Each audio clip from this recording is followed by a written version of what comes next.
Thank you for coming. I wish to speak with you both in a place where privacy was assured.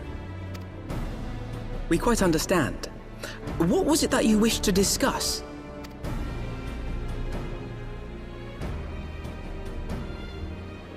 With my father's passing, the seat of the Archbishop lies vacant. And so, in accordance with canon law, I have assumed his responsibilities. I should stress that this is a temporary measure. It was never intended that the Lord Commander of the Temple Knights serve in this capacity indefinitely. Quite the opposite. The statutes specify that I should surrender my powers as soon as a conclave of the senior clergy and the high houses have named a new Archbishop. But in light of recent events, that would not seem appropriate. I confess I did not expect you to divulge quite so much quite so soon. The details of the Archbishop's plans, perhaps, but the true origin of the war and all it entails? I too had concerns. But when the Warrior of Light is witnessed returning to the capital upon the back of a dragon, one's options are rather limited. Mayhap I could have concealed certain details, but for how long? And at what risk? Should the truth have come to light in the meantime, how would the people have viewed my silence? After 1,000 years of lies and secrecy, I could not well abuse their trust and hope to be believed. The time for deception has passed. I only wish the people agreed. That some would deny the truth I had anticipated, but not this many. And among the few who acknowledged that my father had to be stopped, no small number questioned our methods.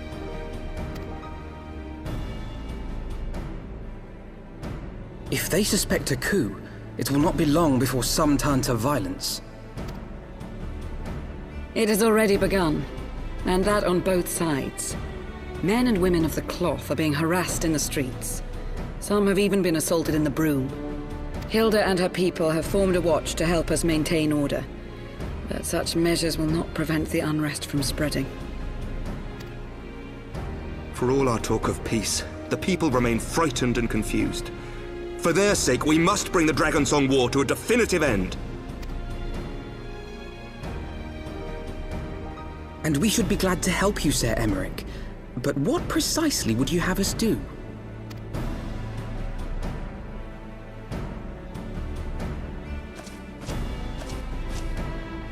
We wish to treat with the dragons of Annex Trine. To that end, I would trouble you for an escort and an introduction.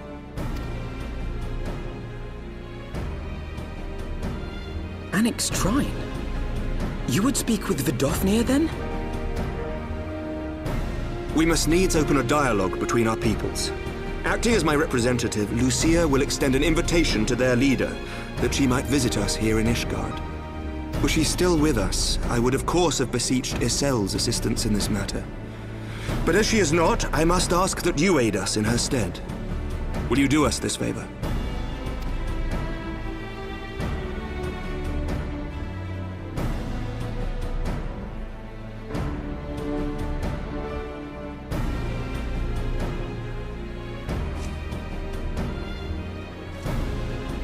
Thank you, my friends. Lucia, I leave the rest to you.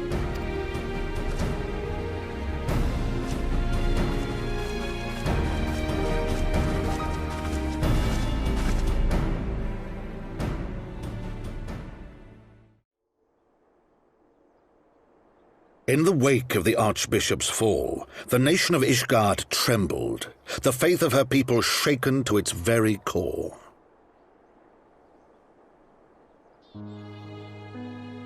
For 1,000 years had they fought and died, certain of the justice of their cause, only to be told that their holy war was born of the sins of their forefathers. What then for those brave men and women, thus stripped of their righteousness but to despair, to deny the truth and decry its speakers?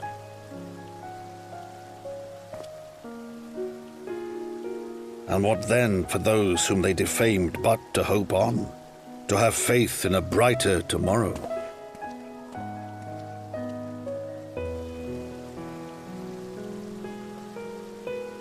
tomorrow in which man and dragon might live together in harmony, then as distant as the very stars in the heavens.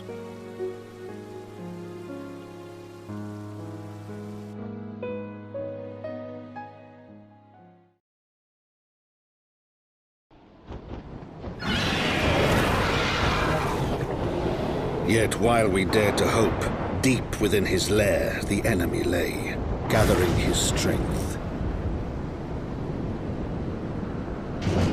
Nidhogg, now possessed of his 2 eyes and the body of the Azure Dragoon, prizes to which he had laid claim at the very hour of the hero's triumph.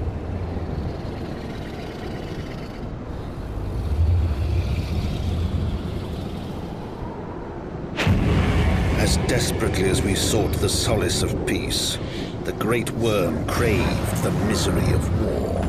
Nor was he alone in his misbegotten desire.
I'm terribly, terribly sorry to have kept you all waiting.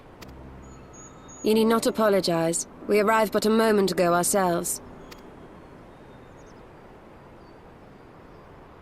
Pray, allow me to introduce Kryle, who has recently come from the Sharlayan motherland. She has generously offered to assist us. Oh, please, think nothing of it. A trip to Eorzea was long overdue. You must be the Warrior of Light. Yes, you certainly do look the part. A pleasure to meet you at last, sir. And who is that I spy but young Alphinaud Levieux himself? I dare say someone's grown an ilm or two in my absence. Or are those lifts in your boots?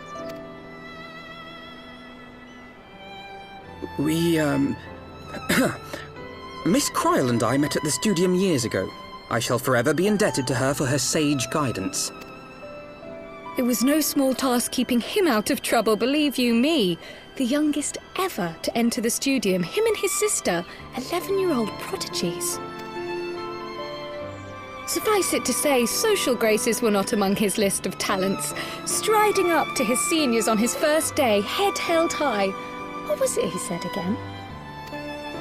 Thank you, Kryle.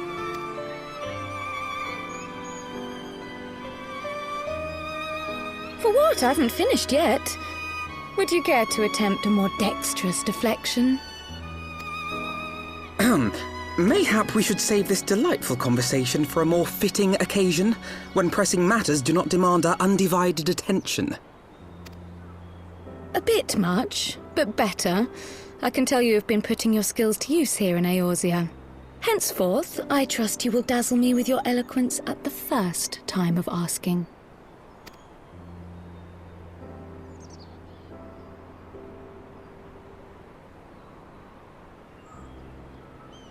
Right, on to more pressing matters. Finding Minfilia and the other missing scions. I gather you have new information to share with us. A new approach, actually. Tataru recounted the tale of your escape, and it gave me an idea. Simply put, assuming Thancred left some manner of trail when you whisked him away, as is almost always the case with teleportation magics, I am confident I can find and follow it. Then what are you waiting for? The wherewithal to do it. The fact is, my abilities aren't quite up to the task. Not in themselves, anyway. If I had Master Matoya's crystal eye, on the other hand... Then let us all call on her forthwith. I think it best you explain your plan to her in person.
Oh. Is that trouble I smell? Or did you forget to wipe your boots on the way in? Forgive us, Master Matoya. We will be sure to wipe them on the way out. And may I say how glad I am that age has not yet deprived you of your senses. Ever so quick-witted, aren't we? To the detriment of your manners. Well, out with it then. What do you want? Pray, allow me to introduce myself, Master Matoya. I am Kryle, of the students of Baldessian. I hope you will excuse our unannounced visit. Baldessian, you say? Ah, yes. The old coot set up shop on the Isle of Val, didn't he? Regrettably, our Order's headquarters and the Isle itself were obliterated by a magic of immense power. I have the blessing of light to thank for my own preservation. Kryle, you too possess the Echo. Well, yes, of course I do. Our Order is devoted to uncovering the mysteries of Hydaelyn and interpreting her will, particularly through the study of her gift to us. It was in the course of these studies that I met and subsequently befriended Minfilia. She and I have rather a lot in common. I had no idea. You weren't supposed to. Not that I wanted to deceive you, you understand, but precautions had to be taken. Yes, that's all well and good, but you still haven't told me why you're here. The students of Baldessian are gone, and there is naught I can do to change that. But the signs of the Seventh Dawn can yet be restored, and my dear friend found. You have in your possession an ancient crystal of light, one you call your crystal eye. I believe I can use it to focus my abilities and locate one of the missing scions. And there I was, thinking you might want to make use of my years of experience. Oh, wait here.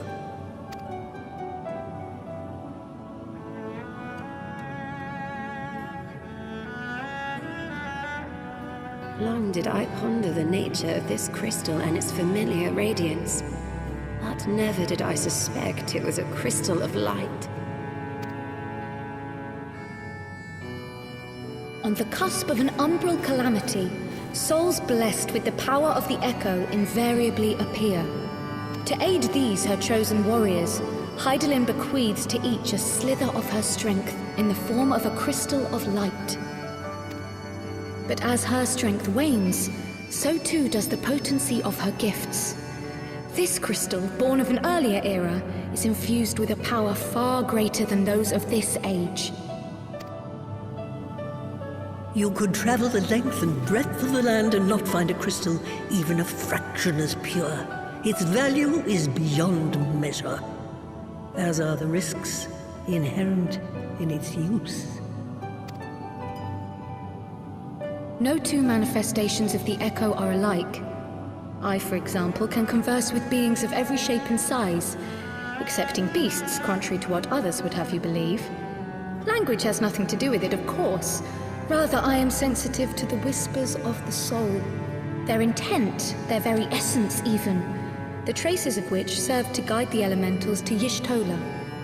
Far-fetched though it may sound, I believe that with your crystal eye, I may be able to pick up where they left off and follow the remaining trail to Thancred.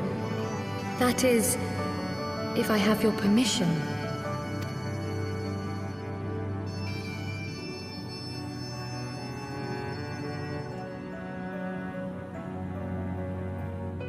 Well, the poor sod's not going to find himself. So, as long as you don't drop it or take it out of my sight, you may do with it what you will. Thank you, Master Matoya.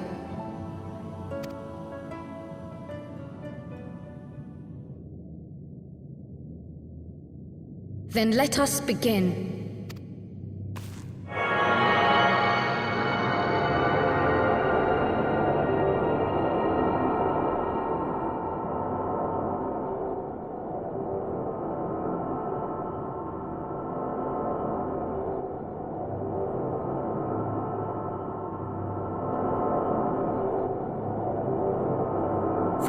dark shroud, the trail continues to the north and west, towards a mountain, the foot of Somme Arl. It was a near thing, but he was not deposited within the rock. I think.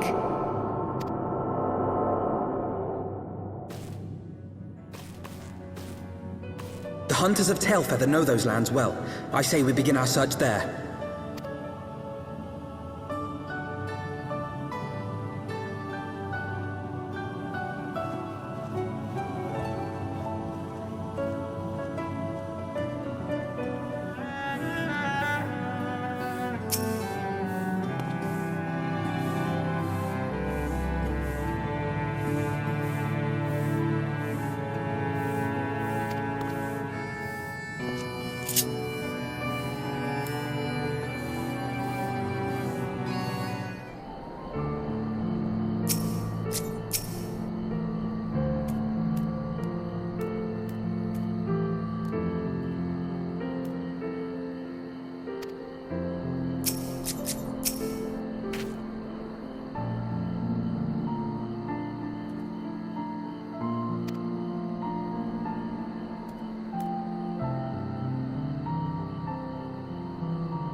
else could be? Thancred! It could be Thancred! We must hurry!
This day, we reclaim the reins of history.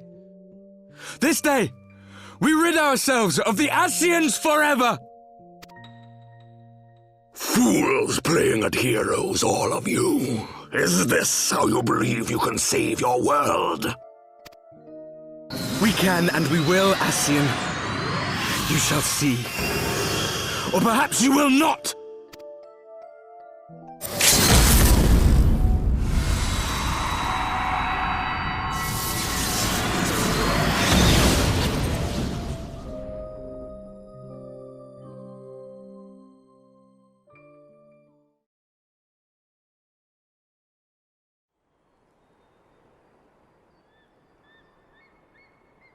So you are the Warrior of Light, the savior of Eorzea.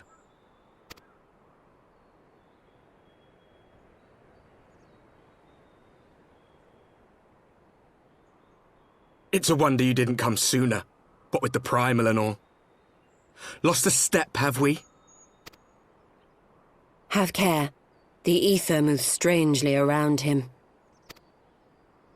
It would seem we share a common enemy. Mayhap you would tell us who you are.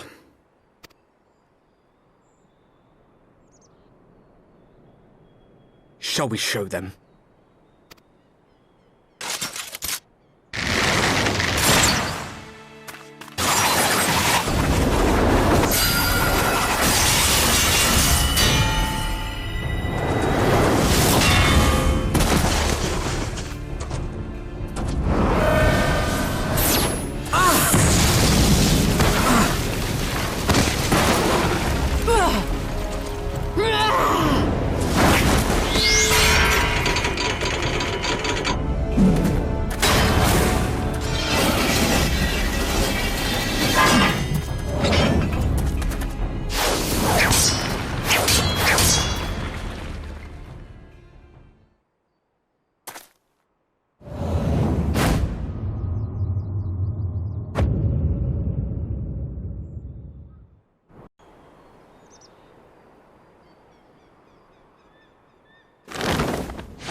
Not very sporting of you to interrupt, but so be it.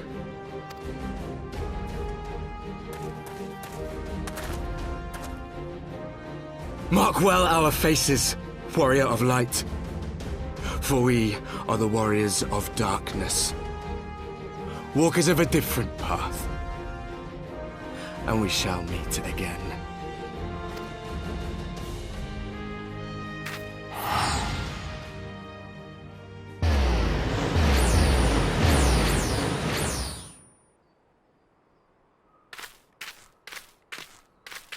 Warriors of Darkness? Really?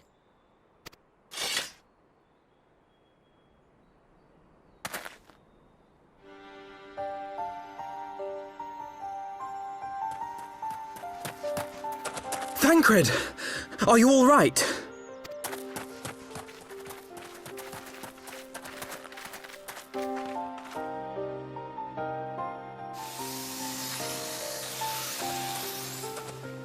Pleasantries can wait. I'd rather not be here when the Nath arrive. Agreed?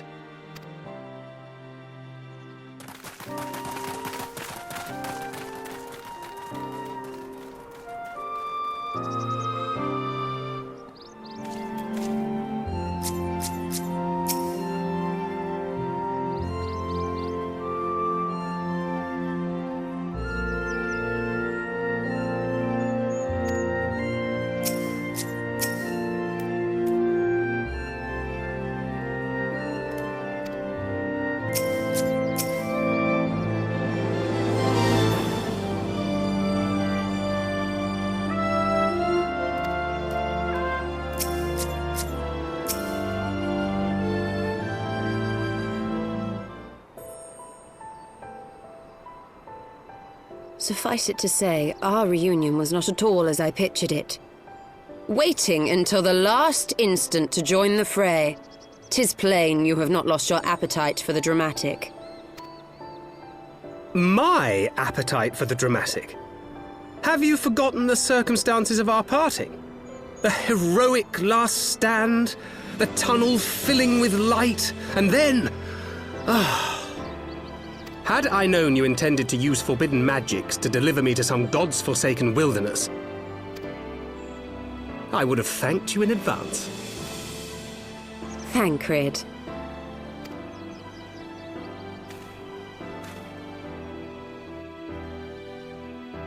If nothing else, you might have warned me that I would emerge from the live stream in the Altogether. Eventually, I managed to fashion knives from some obsidian I found, and set about hunting for meat and hides. Given that I'm not all that skilled in leatherworking, it's probably for the best that I met the Vath before I was reunited with you.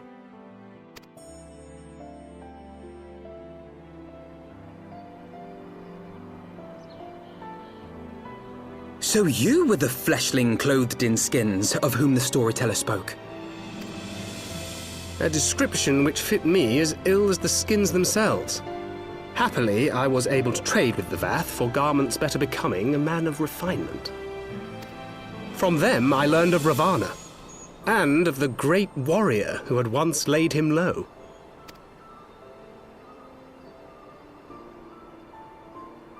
And thence did you conclude that were you to track the Primal's movements, it would surely bring you into contact with the Scions once more. It seemed a reasonable assumption. I could think of no one else with your enthusiasm for slaying beastmen gods. Until now, that is.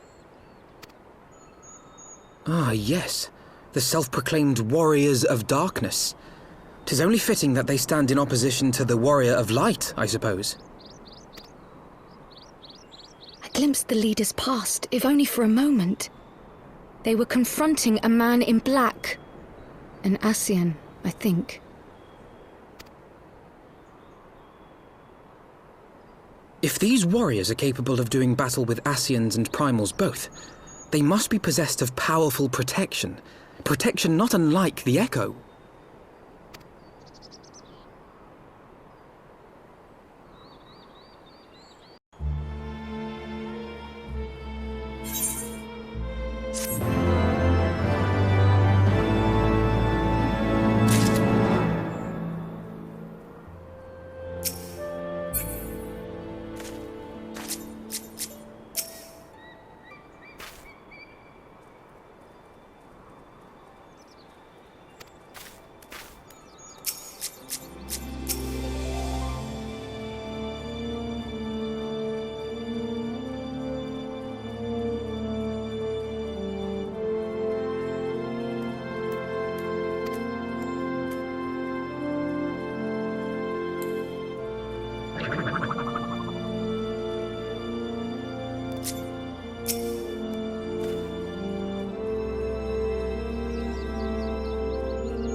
Even as the Scions celebrated the return of a long-lost friend, honorable men plotted to deprive them of another.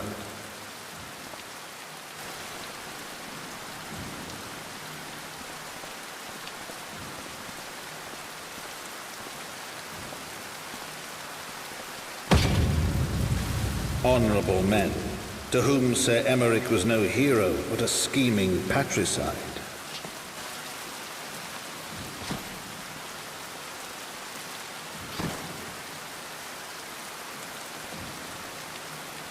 Honorable men who would fain wash the paving stones of foundation with the tyrant's blood. Honorable men whose knife in the dark was the spark which set the city aflame, and who sang as it burned.